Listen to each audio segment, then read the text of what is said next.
السلام علیکم ورحمۃ اللہ وبرکاتہ۔ وعلیکم السلام ورحمۃ اللہ وبرکاتہ۔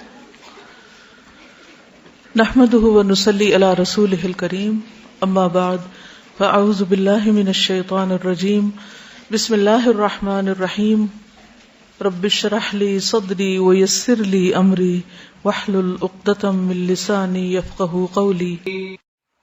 آج ہم انشاءاللہ سونے کے آداب اور اذکار پڑھیں گے۔ سونے کے وقت پر سونا۔ هو الذی جعل لکم اللیل لتسکنوا فیہ والنہار مبصرا ان فی ذلک لآیات لقوم یسمعون۔ وہی تو ہے جس نے تمہارے لیے رات بنائی تاکہ تم اس میں آرام کرو، اور دن کو روشن بنایا تاکہ اس میں کام کاج کرو۔ اس میں بھی ان لوگوں کے لیے کئی نشانیاں ہیں جو سنتے ہیں۔ پھر اسی طرح عشاء کی نماز پڑھے بغیر نہ سونا۔ عبداللہ بن مسعود بیان کرتے ہیں کہ نبی صلی اللہ علیہ وسلم کے سامنے ایک شخص کا ذکر کیا گیا کہ وہ صبح تک پڑا سوتا رہا اور فرض نماز کے لیے نہیں اٹھا۔ اس پر آپ نے فرمایا شیطان نے اس کے کان میں پیشاب کر دیا ہے۔ نماز عشاء میں سستی کو منافقت کی علامت قرار دیا گیا ہے۔ حضرت ابو ہریرہ سے روایت ہے کہ رسول اللہ صلی اللہ علیہ وسلم نے فرمایا منافقوں پر فجر اور عشاء کی نماز سے بھاری کوئی نماز نہیں ہوتی۔ نماز وتر کا اہتمام کرنا۔ نماز وتر رات کی آخری نماز ہے۔ اندیشہ ہو کہ تہجد کے لیے بیدار نہ ہو سکیں گے تو وتر پڑھ کے سوئیں۔ پھر اسی طرح حدیث میں آتا ہے کہ جسے اندیشہ ہو کہ وتر پڑھنے کے لیے رات کے آخری حصے میں نہیں اٹھ سکے گا، اسے رات کے پہلے حصے میں عشاء کے بعد وتر پڑھ لینی چاہیے۔ نماز عشاء کے بعد سونے میں تاخیر نہیں کرنی چاہیے، سوائے اس کے کہ ذکر الہی یا علمی گفتگو یا دینی مذاکرہ ہو۔ گھر والوں سے ضروری بات کے لیے جاگا جا سکتا ہے۔ نبی صلی اللہ علیہ وسلم نے فرمایا رات کا اندھیرا پھیل جانے کے بعد لایانی گفتگو نہ کیا کرو۔ اور ہمارے اکثر پروگرامز اور جو کچھ ہم دیکھتے سنتے ہیں یا جو کچھ ہوتا ہے وہ عام طور پر لایانی ہی ہوتا ہے۔ ابو برزہ اسلمی کہتے ہیں کہ آپ صلی اللہ علیہ وسلم عشاء میں تاخیر پسند فرماتے لیکن اس سے پہلے سونے کو اور اس کے بعد باتوں کو ناپسند کرتے۔ بسم اللہ پڑھ کر گھر کے دروازے بند کر دینے چاہیے، کیونکہ حدیث میں آتا ہے کہ دروازوں کو بند کر لیا کرو اور اللہ کا نام لے لیا کرو، کیونکہ شیطان بند دروازے نہیں کھولتا۔ سونے سے قبل آگ وغیرہ بجھا دینی چاہیے، خصوصاً سردی کے موسم میں گیس کے ہیٹرز وغیرہ بند کر دینے چاہیے۔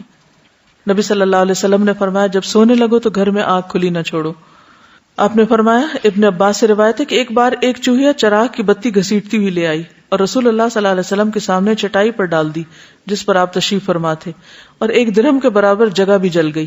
تو آپ نے فرمایا جب تم سونے لگو تو اپنے چراغ بجھا دیا کرو، یعنی آگ کھلی نہیں رہنی چاہیے، کیونکہ ہو سکتا ہے کہ شیطان جو ہے وہ گھروں میں آگ لگانے کی کوشش کرے۔ شیطان اس قسم کی مخلوق کو آگے لگا لیتا ہے اور تمہارے گھروں میں آگ لگا دیتا ہے۔ نبی صلی اللہ علیہ وسلم نے فرمایا آگ دشمن ہے، اس لیے اس سے بچو۔ ابن عمر رات کو سونے سے پہلے اپنے گھر میں جہاں بھی آگ جل رہی ہوتی تھی بجھا کر سوتے تھے۔ ایسی جگہ سونے سے پرہیز کرنا چاہیے جہاں تازہ ہوا نہ آئے۔ ایسی چھت پہ نہیں سونا چاہیے جہاں منڈیر نہ ہو۔ رسول اللہ صلی اللہ علیہ وسلم نے فرمایا جو شخص کسی ایسی چھت پہ سوئے جس کے گرد کوئی منڈیر یعنی دیوار وغیرہ نہ ہو تو اس سے ذمہ اٹھ گیا، یعنی وہ اٹھ کے بازلوں کو چلنے کی عادت ہوتی ہے اور چھت سے نیچے جا گرا مر گیا تو پھر اس کا اپنا قصور ہے۔ پھر اسی طرح تنہا گھر میں نہیں سونا چاہیے، بالکل آل الون۔ ابن عمر سے مروی ہے کہ نبی صلی اللہ علیہ وسلم نے تنہا رات گزارنے سے منع فرمایا ہے۔ کچھ بھی ہو سکتا ہے رات کو انسان کو، تو کوئی نہ کوئی آس پاس ہونا چاہیے۔ برا بن عازب کہتے ہیں کہ نبی صلی اللہ علیہ وسلم نے فرمایا جب تم رات کو بستر پر لیٹو تو نماز کی طرح وضو کر لیا کرو، یعنی سونے سے پہلے وضو کر کے سونا چاہیے، کیونکہ اس کے بارے میں آتا ہے کہ جو شخص باوضو رات کو سوتا ہے اس کے بستر میں فرشتہ رات گزارتا ہے۔ جب بھی وہ رات کی کسی گھڑی میں نیند سے بیدار ہوتا ہے فرشتہ کہتا ہے اللہ اپنے فلاں بندے کو معاف کر دے، اس لیے کہ وہ باوضو سویا۔ ساری رات فرشتے دعائیں کرتے رہتے ہیں۔ حدیث میں آتا ہے جو مسلمان باوضو ہو کر اللہ کا ذکر کرے اور ذکر کرتے ہوئے سو جائے، پھر رات کے کسی حصے میں اس کی آنکھ کھل جائے اور وہ اللہ سے دنیا اور آخرت کی خیر مانگے تو اللہ تعالیٰ اس کو عطا فرما دے گا، یعنی دعائیں بھی قبول ہوتی ہیں ایسے شخص کی۔ پھر وضو کا پانی اور مسواک تیار کر کے سونا چاہیے، کیونکہ صبح اٹھ کے انسان کو ایسی سستی ہوتی ہے کہ اگر اس وقت مسواک جگہ پہ نہیں رکھا ہو تو پھر ملتا ہی نہیں۔ سعد بن ہشام سے روایت ہے کہ ام المومنین سیدہ عائشہ رضی اللہ تعالیٰ عنہا نے رسول اللہ صلی اللہ علیہ وسلم کے وطر کے متعلق بیان کرتے ہوئے بتایا ہم آپ کے لیے مسواک اور وضو کا پانی تیار کر کے رکھ دیتے تھے۔ تو آج کل یہ ہے کہ سونے سے قبل رات ٹینکی وغیرہ کا پانی چیک کر کے سوئیں، تاکہ ایسا نہ ہو کہ صبح کے وقت بجلی بھی گئی بھی ہو اور پانی بھی نہ ہو اور نماز میں تاخیر ہو جائے، تو ایسا نہ ہو۔ نبی صلی اللہ علیہ وسلم کے پاس سوتے وقت بھی مسواک ہوتی، جب آپ بیدار ہوتے تو سب سے پہلے مسواک کرتے۔ پھر اسی طرح سوتے وقت سرما بھی لگایا جا سکتا ہے. حدیث میں آتا ہے کہ سوتے وقت عصمت سرما ضروری سمجھ لو، کیونکہ یہ نظر کو تیز کرتا ہے اور بالوں کو اگاتا ہے. رسول اللہ صلی اللہ علیہ وسلم کے پاس ایک سرما دانی تھی جس سے آپ سوتے وقت ہر آنکھ میں 3 بار سرما لگاتے تھے. ابو ہریرہ سے روایت ہے رسول اللہ صلی اللہ علیہ وسلم نے فرمایا کہ جب تم میں سے کوئی بستر پہ جائے تو اپنے تہبند کا کونا پکڑے اور اس سے اپنا بستر جھاڑے، یعنی بستر جھاڑ کے لیٹے، بسم اللہ پڑھے، کیونکہ وہ نہیں جانتا کہ اس کے بعد اس کے بستر پر کون آیا. یعنی دن میں اب آپ یہاں ہیں، جیسے ادھر ادھر کام کر رہے ہیں تو آپ کو نہیں پتا بستر پہ کیا چیز چڑھ کے سو رہی ہے، تو جب سونے لگے تو ایک دفعہ بستر کو جھاڑ لیں. نبی صلی اللہ علیہ وسلم نے فرمایا جب تم میں سے کوئی شخص بستر پر لیٹے تو پہلے اپنا بستر اپنے ازار کے کنارے سے جھاڑ لے، کیونکہ وہ نہیں جانتا کہ اس کی بے خبری میں کیا چیز اس پر آ گئی. آپ صلی اللہ علیہ وسلم نے فرمایا جو شخص اپنے بستر پر جانے لگے تو اسے چاہیے کہ وہ اپنے کپڑے کے کنارے سے اسے 3 مرتبہ جھاڑ لے، یعنی اپنا دوپٹہ لے کے یا کسی بھی چیز سے اس کو اچھی طرح جھاڑ لیں، یا ویسے ہاتھ سے بھی جھاڑ سکتے ہیں. پھر یہ کہ زیادہ آرام دہ بستر نہ استعمال کریں. حضرت عائشہ فرماتی ہے کہ رسول اللہ صلی اللہ علیہ وسلم کا بستر چمڑے کا تھا اور اس میں کھجور کی چھال بھری ہوئی تھی.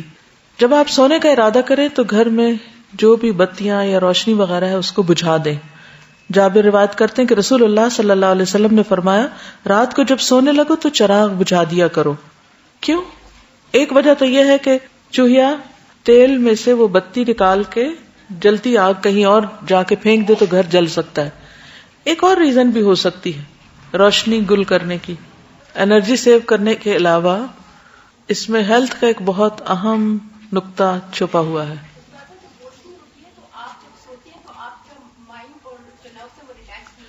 ٹھیک ہے، روشنی میں سونے کی وجہ سے آپ ریلیکس نہیں ہوتے پوری طرح.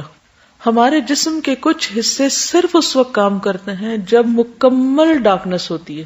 اگر تھوڑی سی بھی روشنی کمرے میں ہو تو بھی وہ عمل متاثر ہوتا ہے.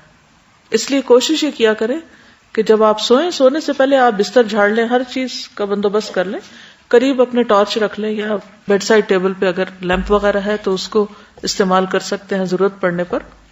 لیکن سوتے وقت بتیاں بجھا کر سوئیں. کچھ لوگ ڈرتے رہتے ہیں اور وہ روشنی کر کے سوتے ہیں، اور سونے کے باوجود ان کی تھکاوٹ نہیں اترتی کیونکہ آپ پوری طرح ریلیکس ہی نہیں ہوتے. اس پر آپ مزید پڑھ بھی سکتے ہیں، ریسرچ کر سکتے ہیں کہ ٹوٹل ڈارک میں سونا کیوں ضروری ہے. پھر دائیں کروٹ سونا، اگر بعد میں کروٹ بدلنی پڑے تو بدل سکتے ہیں، یہ نہیں کہ ساری رات ایک ہی کروٹ پہ سوئیں، لیکن آغاز میں دائیں طرف ہی ہو. رسول اللہ صلی اللہ علیہ وسلم نے برا بن عازب کو نصیحت کی جب تم سونے کے لیے اپنے بستر پر آؤ تو نماز جیسا وضو کرو اور اپنے دائیں پہلو پر لیٹ جاؤ. ابو قتادہ کہتے ہیں کہ جب رسول اللہ صلی اللہ علیہ وسلم دوران سفر رات کے وقت پڑاؤ کرتے تو اپنی دائیں کروٹ لیٹتے، اور اگر صبح سے کچھ دیر پہلے پڑاؤ کرتے تو اپنے بازو کو کھڑا کرتے اور ہتھیلی پر اپنا چہرہ رکھتے، یعنی نیچے رکھ کر نہیں سوتے بلکہ بازو کھڑا کر کے سوتے. کیوں؟ تاکہ زیادہ گہری نیند نہ سو جائیں، نماز کے لیے اٹھ سکیں. دایاں ہاتھ رخسار کے نیچے رکھنا، یعنی سوتے وقت نہ صرف یہ کہ دائیں کروٹ ہو بلکہ دایاں ہاتھ دائیں گال کے نیچے ہو. سیدنا حذیفہ نے فرمایا کہ رسول اللہ صلی اللہ علیہ وسلم جب رات کو بستر پر لیٹتے تو اپنا ہاتھ رخسار کے نیچے رکھتے تھے. سیدہ حفصہ کہتی ہے کہ رسول اللہ صلی اللہ علیہ وسلم جب سونے کا ارادہ فرماتے تو اپنا دایاں ہاتھ رخسار کے نیچے رکھ لیتے، پھر 3 مرتبہ فرماتے اللہم قنی عذابک یوم تبعث عبادک، اے اللہ مجھے اپنے عذاب سے بچا لینا جس دن تو اپنے بندوں کو اٹھائے گا، یعنی قیامت کے دن. تجربات سے یہ بات پتہ چلتی ہے کہ دائیں ہتھیلی اور رخسار کے ملنے سے، یعنی دائیں ہتھیلی اور رخسار یعنی 2 جگہوں کے ملنے سے دماغ کا دایاں حصہ متحرک ہو جاتا ہے. اس طرح دوران خون تحریک کا سلسلہ شروع ہو جاتا ہے، یعنی سرکولیشن بہتر ہوتی ہے. اس عمل کے دوران زائد اور مضر چربی LDL وہ زائل ہو جاتی ہے جس سے اعصاب پرسکون ہوتے ہیں اور نیند بھی پرسکون ہوتی. تو ہر چیز میں ایک حکمت ہے، لیکن ہم اس سے بڑھ کر سنت کی پیروی کریں گے. پھر پیٹ کے بل الٹا ہو کر نہ لیٹیں. ابو ہریرہ رضی اللہ عنہ سے روایت ہے کہ رسول اللہ صلی اللہ علیہ وسلم نے ایک آدمی کو پیٹ کے بل لیٹے ہوئے دیکھا تو فرمایا اس طرح پیٹ کے بل لیٹنا اللہ تعالیٰ کو پسند نہیں. ابو ذر رضی اللہ عنہ سے روایت ہے کہ میں پیٹ کے بل لیٹا ہوا تھا، نبی صلی اللہ علیہ وسلم میرے پاس سے گزرے، مجھے قدم مبارک سے ٹھوکا دیا اور فرمایا اے پیارے جنیدب، یہ اہل جہنم کے لیٹنے کا انداز ہے، یعنی ایسے مت لیٹو. منہ لپیٹ کر نہ سونا، کچھ لوگ رضائی کے اندر منہ رکھ کے سوتے ہیں، اس سے کیا نقصان ہوتا ہے؟ آکسیجن نہیں ملتی اور کاربن ڈائی آکسائڈ ہی انہیل کرتے رہتے ہیں بار بار. اب ساری رات اگر یہی کام کریں گے تو صبح فریش کیسے اٹھیں گے؟ پھر اللہ کا ذکر کرنا. نبی صلی اللہ علیہ وسلم نے فرمایا جو آدمی اپنے بستر پر آئے لیکن اللہ کا ذکر نہ کرے وہ بھی اس کے لیے باعث حسرت ہوگا، یعنی بستر اس کے خلاف گواہی دے گا. عبداللہ بن مسعود کہتے ہیں کہ اللہ کا ذکر کرتے وقت نیند کا آنا شیطان کی طرف سے ہے، یعنی اللہ کے ذکر کے دوران سونا شیطان کی طرف سے. اگر چاہو تجربہ کر کے دیکھ لو، اور جب تم میں سے کوئی سونے کا ارادہ کرے تو اللہ تعالیٰ کا ذکر کرے.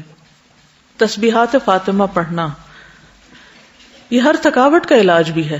سیدنا علی سے روایت ہے کہ فاطمہ رضی اللہ تعالیٰ عنہا کے ہاتھوں میں چکی پیسنے کی وجہ سے تکلیف ہو گئی، گٹھے پڑ گئے، تو وہ اس کی شکایت لے کر نبی صلی اللہ علیہ وسلم کی خدمت میں حاضر ہوئی، کیونکہ انہیں پتا چلا تھا کہ آپ کے پاس کچھ غلام آئے ہیں، لیکن ان کی ملاقات نبی صلی اللہ علیہ وسلم سے نہ ہو سکی. اس لیے حضرت فاطمہ نے حضرت عائشہ سے اس بات کا ذکر کیا. جب آپ گھر تشریف لائے تو حضرت عائشہ نے اس کا تذکرہ کیا. حضرت علی بیان کرتے ہیں پھر آپ ہمارے ہاں تشریف لائے، ہم اس وقت اپنے بستروں پر لیٹ چکے تھے، ہم نے اٹھنا چاہا تو آپ نے فرمایا تم دونوں لیٹے رہو. پھر آپ میرے اور فاطمہ کے درمیان بیٹھ گئے. میں نے آپ صلی اللہ علیہ وسلم کے قدموں کی ٹھنڈک اپنے پیٹ پر محسوس کی. پھر آپ نے فرمایا تم دونوں نے جو چیز مجھ سے مانگی ہے کیا میں اس سے بہتر چیز نہ دوں، کیا اس سے بہتر بات نہ بتاؤں؟ جب تم اپنے بستر پر لیٹ جاؤ تو 33 بار سبحان اللہ، 33 بار الحمدللہ اور 34 بار اللہ اکبر کہو، یہ تمہارے لیے خادم سے زیادہ بہتر ہے. اس میں کیا سیکھنے کی بات ہے کہ جب بچے کو مطالبہ لے کر آئے تو کیا کرنا چاہیے؟ ان کی توجہ اس سے بہتر بات کی طرف کر دینی چاہیے. یعنی اگر آپ نے کچھ نہ دینا ہو تو ایک اچھی بات ہی بتا دیں. عموماً ہم کیا کرتے ہیں جب ہم بچوں کو کچھ دینا نہیں چاہتے تو پھر کیا کرتے ہیں؟ ڈانٹ ڈپٹ کو بھیج دیتے ہیں. تو بہتر ہے کہ کوئی اچھی بات بتا دیں ان کو. آیت الکرسی پڑھنا. آیت الکرسی شیطان سے محفوظ رکھنے والی آیت ہے. وہ مشہور روایت جس میں سیدنا ابی ابن کعب اپنے والد سے روایت کرتے ہیں کہ ان کے کھجوروں کے کھیت تھے، وہ اس میں کمی دیکھتے، یعنی ان کی چوری ہوتی تھی. ایک رات انہوں نے چور پکڑ لیا. وہ ایک جانور سے مشابہ ایک نوعمر لڑکا تھا، جانور جیسی شکل تھی. انہوں نے سلام کیا تو اس نے جواب دیا. پوچھا تم کون ہو، جن ہو یا انسان؟ اس نے کہا میں جن ہوں. انہوں نے کہا اپنا ہاتھ میری طرف بڑھاؤ. اس نے اپنا ہاتھ بڑھایا. اس کا ہاتھ کتے کے ہاتھ کی طرح تھا، بال کتے کے بال کی طرح تھے. انہوں نے پوچھا کیا اس طرح جنوں کی تخلیق ہوئی، یعنی ایسی شکل ہوتی ہے؟ اس نے کہا میں یہ جانتا ہوں کہ جنوں میں مجھ سے زیادہ شدید اور کوئی نہیں. میں نے یہ نہیں بتایا لیکن کہا کہ میں ایک قوی جن ہوں. انہوں نے کہا تم میرے پاس کیوں آئے؟ اس نے کہا مجھے خبر ملی ہے کہ تم صدقہ کرنا بہت پسند کرتے ہو تو میں تمہارے کھانے میں سے اپنا حصہ لینے آیا ہوں. انہوں نے کہا کیا چیز تم سے بچا سکتی ہے؟ اس نے کہا وہ آیت جو سورۃ البقرہ میں ہے، یعنی آیت الکرسی. لفظ نہیں آیت الکرسی بولا. جو کوئی اس کو رات کے وقت پڑھے گا وہ صبح تک مجھ سے پناہ میں رہے گا، اور جو صبح اسے پڑھے گا وہ رات تک مجھ سے پناہ میں رہے گا. پھر جب صبح کو انہوں نے اس بات کا ذکر نبی صلی اللہ علیہ وسلم سے کیا تو آپ نے فرمایا اس خبیث نے سچ کہا. آپ کی تو نہیں کبھی چوری ہوئی؟ کوئی چیز کم تو نہیں ہوئی؟ عام طور پر جب کوئی چیز چوری ہو جاتی ہے، کم ہو جاتی ہے تو ہم صرف انسانوں پر ہی شک کرتے ہیں. اس میں ایک احتمال یہ بھی رکھیے کہ شیاطین ہیں یا شیطانوں کے چیلے ہیں جو یہ کام کرتے ہیں. تو ان سب سے بچنے کے لیے کیا کرنا چاہیے؟ جی ہاں،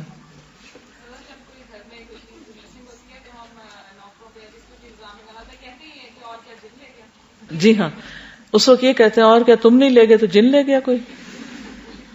اب آپ دیکھیے کہ یہ ایک صحیح روایت ہے اور اس سے پتہ چلتا ہے کہ وہ آپ کے کھیتوں میں سے کچھ چرانے کے لیے آیا تھا. تو رات سوتے وقت ہم تو سو جاتے ہیں، بے ہوش ہو جاتے ہیں، ہمیں کیا خبر کہ کیا ہو رہا ہے آس پاس. تو ان چیزوں کی حفاظت اللہ ہی کرتا ہے، لہٰذا اللہ کے نام سے ہر ایک کو اللہ کی امان میں دے دینا چاہیے. میں یہ بتانا چاہ رہی ہوں کہ ابھی جب یہ واقعہ بیان ہو رہا تھا تو میرے جسم کے رونگٹے بھی کھڑے ہو گئے کہ میں یہ سوچ رہی تھی کہ 2 ماہ پہلے میرے پاس ایک بچی کام کرتی تھی اور وہ چلی گئی اور اس کے گھر والے بھی قریب رہتے تھے. اور جب وہ چلی گئی تو اس کے جانے کے بعد ہم نے دیکھا کہ میرے کچن میں چاول کی بوری ہے جو آدھی خالی ہو گئی ہے، اور اب اس کے جانے کے بعد 2 ماہ میں اس کا 1/4 بھی حصہ ختم نہیں ہوا. اور ابھی رات کو بھی ہم یہی بات کر رہے تھے کہ اب دیکھا بھی نہیں، پوری طرح یقین سے بھی نہیں کہہ سکتے، لیکن ایک دم سے اچانک وہ وہ آدھی بھوری کہاں چلی گئی. اور اب چونکہ جب بچی گھر میں ہوتی ہے تو ہم ملازمہ کے اوپر انحصار بھی زیادہ کرتے ہیں، اور یہ بھی بہت ممکن ہے کہ میں نے آیت الکرسی بھی نہ پڑھی ہو، لیکن اب مجھے لگ رہا ہے کہ مجھے اس کا بریز ذمہ کر دینا چاہیے، کیونکہ یہ بھی ممکن ہے. ہو سکتا ہے کہ جس کو ہم چور کہہ رہے ہوں چور نہ ہو، اور اس طرح ہمارے عمل نہ برباد ہو جائیں، کیونکہ بعض گمان گناہ ہوتے ہیں. ان بعض الظن اسم. تو یہ ایک احتمال ہے. آیت الکرسی تو سب کو آتی نہیں آتی تو یاد کر لیجئے. پھر دوسری روایت حضرت ابو ہریرہ والی بھی ہے اس سلسلے میں، جن کو صدقہ فطر پر مقرر کیا گیا اور 3 رات تک شیطان آتا رہا اور وہ اس میں سے چرانے کی کوشش کر رہا تھا، تو حضرت ابو ہریرہ پکڑ لیتے تھے. اور پھر آخر میں کیا اس نے بتایا کہ اگر تم آیت الکرسی پڑھ لو تو ایک فرشتہ رات بھر تیری حفاظت کرے گا اور شیطان تمہارے قریب بھی نہ آئے گا. نبی صلی اللہ علیہ وسلم کو جب یہ بات پتہ چلی تو آپ نے فرمایا، ہاں اس نے تجھ سے سچی بات کہی لیکن وہ خود جھوٹا ہے. اے ابو ہریرہ، کیا تمہیں معلوم ہے یہ 3 رات سے کون تمہارے پاس آ رہا تھا؟ ابو ہریرہ نے عرض کیا، نہیں. آپ نے فرمایا وہ شیطان تھا. یہ صحیح بخاری کی روایت ہے. تو اس میں ہم میں سے ہر ایک کو اپنے سامان کی حفاظت کے لیے کیا کرنا چاہیے؟ آیت الکرسی پڑھنی چاہیے. چوروں پہ نظر ضرور رکھنی چاہیے، لیکن دوسرے چور بھی ہو سکتے ہیں. پھر سورۃ البقرہ کی آخری 2 آیات. سیدنا ابو مسعود بدری سے روایت ہے کہ رسول اللہ صلی اللہ علیہ وسلم نے فرمایا، سورۃ البقرہ کی آخری 2 آیتیں جو کوئی رات کو پڑھ لے گا وہ اس کو کافی ہو جائیں گی. کون سی ہیں وہ 2؟ آمن الرسول بما. نعمان بن بشیر سے روایت ہے کہ نبی صلی اللہ علیہ وسلم نے فرمایا کہ اللہ تعالیٰ نے آسمان و زمین پیدا کرنے سے 2000 برس پہلے ایک کتاب لکھی. اس کتاب میں سے 2 آیات اتاری جن کے ساتھ سورۃ البقرہ کو ختم کیا گیا. جس گھر میں 3 رات یہ آیات پڑھی جائیں شیطان اس کے قریب نہیں آتا. سورۃ الکافرون رات کو سوتے وقت پڑھنی چاہیے. فروہ بن نوفل اپنے والد سے روایت کرتے ہیں کہ نبی صلی اللہ علیہ وسلم نے نوفل سے فرمایا، قل یا ایھا الکافرون پڑھو اور اسی پر بات چیت ختم کر کے سو جاؤ، یعنی اس کے بعد اور باتیں نہیں کرو. بے شک اس میں شرک سے برات کا اظہار ہے. یعنی اس حال میں پھر اگر انسان دنیا سے رخصت ہو جائے تو گویا وہ شرک سے بری ہو کر رخصت ہوا. سورۃ الاخلاص اور معوذتین بھی پڑھیں. ابو الدرداء سے روایت ہے کہ رسول اللہ صلی اللہ علیہ وسلم نے فرمایا، کیا تم اس سے عاجز ہو کہ ہر رات 1/3 قرآن پڑھ لو؟ صحابہ نے عرض کیا، 1/3 قرآن کس طرح پڑھیں؟ آپ نے فرمایا، قل هو اللہ احد 1/3 قرآن کے برابر ہے. یعنی رات کو سوتے وقت انسان اسے بھی پڑھ لے. اور معوذتین جو ہے، نبی صلی اللہ علیہ وسلم جب اپنے بستر پر آرام کے لیے آتے تو روزانہ رات کو اپنے دونوں ہاتھوں کو ملا کر ان پر سورۃ الاخلاص، الفلق اور الناس پڑھ کر دم کرتے، یعنی پھونک مارتے. پھر اپنے دونوں ہاتھ اپنے پورے جسم پر پھیر لیتے تھے. ٹھیک ہے، یعنی ہاتھوں پر دم کرتے اور ہاتھ پہ پھیرتے تھے، اور سر سے شروع کرتے. پہلے اپنے سر پر اور چہرے پر پھیرتے، اس کے بعد اپنے جسم پر جہاں تک آپ کا ہاتھ پہنچتا پھیر لیتے. اور یہ فعل آپ 3 مرتبہ کرتے تھے. ایک اور حدیث سے معلوم ہوتا ہے کہ نبی صلی اللہ علیہ وسلم اگر بیمار ہوتے تو حضرت عائشہ معوذتین پڑھ کر آپ کے ہاتھوں پر پھونک کر آپ کے جسم پر پھیر دیتی. اس سے یہ پتہ چلتا ہے کہ بیماری میں بھی یہ عمل جاری رہتا تھا. اب جیسے چھوٹے بچے ہوتے ہیں وہ خود نہیں پڑھ سکتے تو آپ خود اپنے اوپر بھی پھیر لیں اور ان کے اوپر بھی ہاتھ پھیر دیں. اب یہ کہ ہاتھوں پر دم کر کے وہ پھونک جب ماری جاتی تو لازماً اس میں کچھ اثرات آتے ہوں گے، اسی لیے پھر وہ جسم پر پھیرنے کے لیے کہا گیا. سورۃ الملک رات کو سونے سے قبل سورۃ الملک پڑھیں. ابو ہریرہ رضی اللہ عنہ سے روایت ہے کہ رسول اللہ صلی اللہ علیہ وسلم نے فرمایا، قرآن میں ایک سورت 30 آیتوں کی ہے، اس نے ایک شخص کی شفاعت کی یہاں تک کہ وہ بخش دیا گیا، اور وہ ہے تبارک الذی بیدہ الملک. ایک اور روایت کے مطابق یہ عذاب قبر سے رکاوٹ ہے. ابو ہریرہ کہتے ہیں، بے شک اللہ کی کتاب میں ایک سورت ہے جو 30 آیات پر مشتمل ہے، وہ ایک شخص کی شفاعت کروائے گی، پھر اسے آگ سے نکلوا لے گی اور جنت میں داخل کروا دے گی. یعنی سورۃ الملک. سورۃ السجدہ بھی پڑھی جائے اگر آپ پڑھ سکیں تو. جابر سے روایت ہے، نبی صلی اللہ علیہ وسلم نہ سوتے جب تک کہ سورۃ الف لام میم تنزیل یعنی سورۃ السجدہ نہ پڑھ لیتے. ایک اور روایت میں بھی آتا ہے کہ آپ اس وقت تک نہیں سوتے تھے جب تک سورۃ السجدہ اور تبارک نہ پڑھ لیتے. حضرت عائشہ سے روایت ہے، نبی صلی اللہ علیہ وسلم سوتے نہیں تھے جب تک کہ زمر اور بنی اسرائیل نہیں پڑھ لیتے تھے. ہم تو ساری زندگی بھر نہ کبھی ایک دفعہ یہ سب کچھ پڑھا ہو. ہم کیوں نہیں پڑھ سکتے؟ ہمیں کیا مشکل ہے؟ کیونکہ ہم بہت مصروف ہیں. ہماری اکثریت کی مصروفیت کیا ہے؟ ہمیں تو سونے کا ٹائم نہیں ملتا، تو سوتے سوتے دیر کر دیتے، پھر اس وقت ہم سورتیں پڑھنے بیٹھ جائیں تو آدھی رات یوں گزر جائے گی. کیا کیا وجوہات ہو سکتی ہیں اس کے نہ پڑھ پانے کی؟ ٹی وی دیکھنا، سستی، پڑھنا ہی نہیں آتا صحیح، اتنا اٹک اٹک کے پڑھتے ہیں کہ وہ پھر روانی ہی نہیں ہے پڑھنے میں.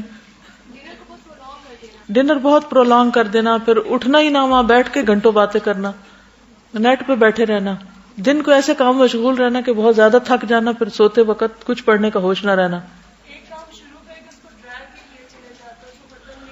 جی، کیونکہ ہماری کوئی ٹائم مینجمنٹ نہیں ہوتی، ہم نے کوئی ٹارگٹ سیٹ ہی نہیں کیا کہ یہ کر کے سونا ہے، لہٰذا بس جب بھی سو گئے، جس پہلو پہ بھی سو گئے، جہاں بھی سو گئے، چاہے تو صوفے پہ سو گئے یا کہیں اور سو گئے. یہ جو آپ نے کہا نا کہ قرآن پڑھتے ہوئے نیند آتی ہے یا سنتے ہوئے، تو میں جہاں تفسیر جب سن رہی ہوتی ہوں روزانہ یہ ہوتا ہے کہ میں لکھتے لکھتے نا اس کے پیج کے لائنیں پڑھنی شروع ہو جاتی ہیں. جی، سکینت نازل ہوتی. شیطان ذکر سے روکتا ہے، ایک فیکٹر یہ ہے. دوسرے کہ سکینت کی وجہ سے بھی انسان کو اونگ آ جاتی ہے، لیکن یہ ہے کہ انسان اپنا جائزہ خود لے کے اسے کیوں ایسا ہو رہا ہے. پھر کچھ اور مسنون دعائیں بھی ہیں جو رات کو بستر پر آ کر پڑھنی چاہیے. ایک تو وہی اللہم قنی عذابک یوم تبعث عبادک، پھر اللہم بسمک اموت و احیا، اور پھر الحمدللہ الذی اطعمنا وسقانا وکفانا وآوانا فکم ممن لا کافی لہ ولا مؤوی. حضرت انس کہتے ہیں کہ حضور صلی اللہ علیہ وسلم بستر پر جا کر یہ دعا پڑھا کرتے تھے. ایک اور روایت میں زہیر النماری کہتے ہیں کہ آپ یہ پڑھتے تھے اللہم اغفر لی ذنبی واخسأ شیطانی وفک رہانی وثقل میزانی وجعلنی فی الندی الاعلی. اے اللہ میرے گناہ بخش دے، میرے شیطان کو دفع کر دے، میرے نفس کو آزاد کر دے یعنی آگ سے، میرے میزان کو بھاری کر دے، مجھے اعلی مجلس والوں میں شامل کر دے. عبداللہ بن عمر نے ایک شخص کو سوتے وقت یہ پڑھنے کو کہا اللہم خلقت نفسی وانت توفاها لک مماتها ومحیاها ان احییتها فاحفظها وان امتها فاغفر لها اللہم انی اسألک العافیہ. پھر ایک اور روایت ابو ہریرہ کہتے ہیں کہ نبی صلی اللہ علیہ وسلم نے فرمایا جو شخص اپنے بستر پہ جانے لگے تو اسے چاہیے کہ وہ اپنے کپڑے کے کنارے سے اسے 3 بار جھاڑ لے، پھر یہ دعا پڑھے بسمک ربی وضعت جنبی وبک ارفعہ ان امسکت نفسی فاغفر لها وان ارسلتها فاحفظها بما تحفظ به عبادك الصالحین. اے میرے رب تیرا نام لے کر میں اپنا پہلو رکھتا ہوں، تیرے نام ہی کے ساتھ اس کو اٹھاتا ہوں، اگر تو میری جان کو روک لے تو اسے بخش دینا، اور اگر واپس بھیج دے تو اس کی حفاظت فرمانا جس طرح تو اپنے نیک بندوں کی حفاظت فرماتا ہے. انس بن مالک کہتے کہ رسول اللہ صلی اللہ علیہ وسلم نے فرمایا جس نے اپنے بستر پر لیٹتے ہوئے یہ دعا پڑھی تو اس نے ساری مخلوق کی بیان کردہ اللہ کی تعریفیں کہہ ڈالی. اتنی خوبصورت دعا کہ گویا جتنی مخلوق ہے اللہ کی، وہ جو اللہ کی تعریف کرتی ہے اس نے اس طرح کی تعریف کر ڈالی. کیا ہوگی وہ؟ الحمدللہ الذی کفانی وآوانی، الحمدللہ الذی اطعمنی وسقانی، الحمدللہ الذی من علی فافضل، اللہم انی اسألک بعزتک ان تنجینی من النار. تمام تعریف اللہ کے لیے ہے جس نے میری کفایت کی اور مجھے رہنے کو جگہ عطا کی. تمام تعریف اللہ کے لیے جس نے مجھے کھلایا اور پلایا. تمام تعریف اللہ کے لیے جس نے مجھ پر احسان کیا اور مہربانی کی. اے اللہ میں تجھ سے تیری عزت کے واسطے سے سوال کرتا ہوں کہ تو مجھے آگ سے نجات دے. ابن عمر سے روایت ہے رسول اللہ صلی اللہ علیہ وسلم جب بستر پر تشریف لاتے تو فرماتے الحمدللہ الذی کفانی وآوانی واطعمنی وسقانی والذی من علی فافضل والذی اعطانی فاجزل الحمدللہ علی کل حال اللہم رب کل شیء وملیکہ والہ کل شیء اعوذ بک من النار. تمام تعریف اللہ کے لیے ہے جس نے میری کفایت کی اور مجھے رہنے کو جگہ عطا کی، مجھے کھلایا اور پلایا، اور وہ ذات جس نے مجھ پہ بہت احسان کیا اور بہت زیادہ کیا، جس نے مجھے دیا اور بہت خوب دیا. ہر حال میں اللہ کی تعریف. اے اللہ، اے ہر چیز کے پالنے والے اور اس کے مالک، اے ہر چیز کے معبود، میں آگ سے تیری پناہ چاہتا ہوں. اس قدر خوبصورت دعا ہے. ابو ہریرہ سے مروی ہے کہ ایک مرتبہ ابو بکر نے عرض کیا اے اللہ کے رسول صلی اللہ علیہ وسلم مجھے ایسی دعا سکھا دیجیے جو میں صبح شام بستر پر لیٹتے وقت پڑھ لیا کروں. تو آپ نے یہ دعا سکھائی اللہم عالم الغیب والشہادۃ فاطر السماوات والارض رب کل شیء وملیکہ اشہد ان لا الہ الا انت اعوذ بک من شر نفسی ومن شر الشیطان وشرکہ. پھر نبی صلی اللہ علیہ وسلم نے فرمایا جو شخص اپنے بستر پر جا کر یہ دعا پڑھے اس کے سارے گناہ معاف کر دیے جائیں گے خاص سمندر کی جھاگ برابر ہوں. لا الہ الا اللہ وحدہ لا شریک لہ لہ الملک ولہ الحمد وہو علی کل شیء قدیر لا حول ولا قوۃ الا باللہ سبحان اللہ والحمد للہ ولا الہ الا اللہ واللہ اکبر. براء بن عازب کہتے ہیں نبی صلی اللہ علیہ وسلم نے ایک صحابی کو وصیت کی اور فرمایا جب تم بستر پہ جانے لگو تو یہ پڑھا کرو اللہم اسلمت نفسی الیک وفوضت امری الیک ووجہت وجہی الیک والجأت ظہری الیک رغبتا ورہبتا الیک لا ملجا ولا منجا منک الا الیک آمنت بکتابک الذی انزلت ونبیک الذی ارسلت. اے اللہ میں نے اپنی جان تیرے حوالے کی، اپنا معاملہ تجھے سونپا، اپنے آپ کو تیری طرح متوجہ کیا، اپنی پشت کو تیری پناہ میں دے دیا، تجھ سے امید کے ساتھ اور خوف کے ساتھ، تیرے سوا کوئی جائے پناہ اور نجات کی جگہ نہیں. میں ایمان لایا تیری کتاب پر جو تو نے نازل کی اور تیرے نبی پر جس کو تو نے بھیجا. دیکھیے کتنے ذکر ہیں، کتنی دعائیں ہیں، ایک سے ایک بڑھ کر خوبصورت ہے.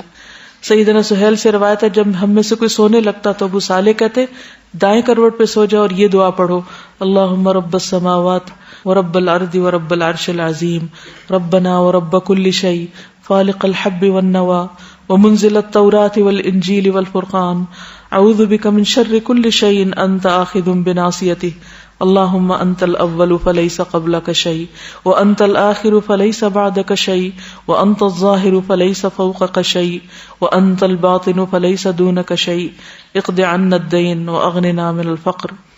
نیند آنے تک ذکر کرتے رہیں. ربیہ بن کعب اسلمی کہتے ہیں میں دن کے وقت نبی صلی اللہ علیہ وسلم کی خدمت کرتا، جب رات ہو جاتی تو میں آپ کے دروازے پر جا کر رات گزارتا، میں آپ کو ذکر کرتے ہوئے سنتا رہتا، آپ سبحان اللہ سبحان اللہ سبحان ربی پڑھتے رہتے یہاں تک کہ میں اکتا جاتا اور مجھ پہ نیند کا غلبہ آ جاتا اور میں سو جاتا. رات کو پہلو بدلتے وقت لا الہ الا اللہ الواحد القہار رب السماوات والارض وما بینہما العزیز الغفار. رات آنکھ کھل جائے لا الہ الا اللہ وحدہ لا شریک لہ لہ الملک ولہ الحمد وہو علی کل شیء قدیر الحمد للہ وسبحان اللہ ولا الہ الا اللہ واللہ اکبر ولا حول ولا قوۃ الا باللہ. پھر کہے اللہم اغفر لی، یا کوئی دعا کرے تو اس کی دعا قبول ہوگی. اگر بستر سے اٹھ کر وضو کرے اور نماز پڑھے تو نماز قبول ہوگی. پھر برا خواب آ جائے تو دعا پڑھیے اعوذ باللہ من شر الشیطان وشرہا. پھر نیند میں ڈر جانے پر بھی دعا پڑھیں اعوذ بکلمات اللہ التامات من غضبہ وعقابہ وشر عبادہ ومن ہمزات الشیاطین وان یحضرون. زبانی یاد کر لیں ورنہ رات کو اٹھ کے لائٹ آن کر کے کہاں سے ڈھونڈ کے پڑھیں گے. نیند میں ڈر جائیں تو پڑھیں اعوذ بکلمات اللہ التامات من غضبہ وعقابہ وشر عبادہ ومن ہمزات الشیاطین وان یحضرون. پھر اسی طرح خالد بن ولید کہتے ہیں میں رات کو نیند میں گھبرا جایا کرتا تھا تو نبی صلی اللہ علیہ وسلم کی خدمت میں حاضر ہوا تو میں نے عرض کی میں رات کو نیند میں ڈر جاتا ہوں تو میں اپنی تلوار اٹھا لیتا ہوں اور جو چیز سامنے آتی ہے اسے مار ڈالتا ہوں. آپ نے فرمایا کیا میں تمہیں وہ کلمات نہ سکھاؤں کہ جو روح الامین نے مجھے سکھائے؟ میں نے کہا کیوں نہیں؟ آپ نے فرمایا کہو اعوذ بکلمات اللہ التامات التی لا یجاوزہن بر ولا فاجر من شر ما ينزل من السماء وما يعرج فيها ومن شر فتن الليل والنهار ومن كل طارق الا طارقا يترك بخير یا رحمان. اسی طرح ایک اور روایت میں ہے رسول اللہ صلی اللہ علیہ وسلم نے فرمایا جو رات میں تکلیف اور مشقت اٹھانے سے گھبرائے اور ڈرے کہ دشمن اس سے لڑے تو وہ کثرت سے یہ کلمات پڑھے سبحان اللہ والحمد للہ ولا الہ الا اللہ واللہ اکبر وآخر دعوانا ان الحمد للہ رب العالمین. سبحانک اللہم وبحمدک اشہد ان لا الہ الا انت استغفرک واتوب الیک. السلام علیکم ورحمۃ اللہ وبرکاتہ.